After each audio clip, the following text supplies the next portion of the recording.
Et salut tout le monde, donc on se retrouve pour la présentation de ma passion partie 2. Donc là on passe au Physniatus coquincinus, appelé plus particulièrement Dragon d'eau.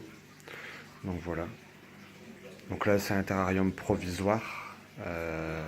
Donc là on est sur du 1,50 m par 80 par 80. Donc provisoire car ça devient des belles bêtes après. Là ils sont encore on va dire juvéniles. Là ils ont 6 mois. Donc voilà, donc en sachant que là j'en ai deux. Alors j'ai été un peu surpris parce qu'à la base c'était deux femelles. Mais bon pour moi je pense que c'est plus mâle et femelle. Là ils sont pas encore sexés. Je vais les sexer si je peux la semaine prochaine. Par rapport aussi au nouvel arrêté et tout ça, donc enregistrement à l'IFAP et puçage. Donc ça je sais pas encore trop comment ça va se passer. Là pour l'instant donc je sais pas, pour moi c'est mâle et femelle. Donc voilà. Donc là sur un terrarium provisoire. Donc voilà, donc tout en hauteur. Donc avec le premier ici.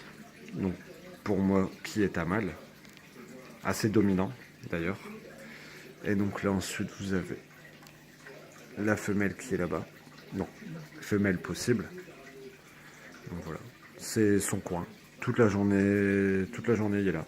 Donc voilà. De temps en temps il bouge ou quoi que ce soit pour chasser, pour manger, mais sinon principalement il se remet là. Donc aussi même principe donc en fait au niveau des terrariums. Donc sauf que là on est sur des néons 5.0 en émission d'UVB. Donc voilà, donc là c'est un néon qui fait 45 cm si je me trompe pas. Donc pareil avec une lampe chauffante. Donc voilà, là on est sur du... La lampe chauffante c'est sur du Gigantera pour ceux qui connaissent, qui habitent dans le Nord-Pas-de-Calais. Donc voilà, donc là on est sur une ampoule 100 watts Gigantera, donc avec pour un point localisé. Donc voilà. Donc pareil en sachant qu'il faut savoir que les dragons d'eau aiment bien tout ce qui est grimper, nager, se dépenser au maximum. Donc j'ai pas hésité à mettre énormément de branches. Donc là après ils sont jeunes pour l'instant, donc ce n'est pas gênant. Donc j'ai mis énormément de branches en fait pour dire qu'ils puissent aller un peu partout. Donc avec la partie aquatique. Donc là c'est un bassin qui fait 150 litres. On dirait pas comme ça sur la photo, mais 80 cm par 80 cm sur 50 cm en hauteur. Donc voilà. Donc avec sur le côté une partie en fait grillagée. Donc voilà. Hop. Donc il commence à bien grandir. Donc voilà. En sachant que l'alimentation pour les dragons d'eau est principalement insectivore, donc que des insectes. Pas de végétaux, pas de fruits, pas de légumes. Possibilité d'en donner, il y a certaines bêtes qui en prennent, qui acceptent. Moi, direct dès le début, ils ont refusé, donc j'ai laissé tomber. Après, il y en a qui disent que par rapport avec l'âge, des moments, quand ils sont un peu plus vieux, ils puissent accepter les fruits et les légumes, donc ça, on verra bien par la suite.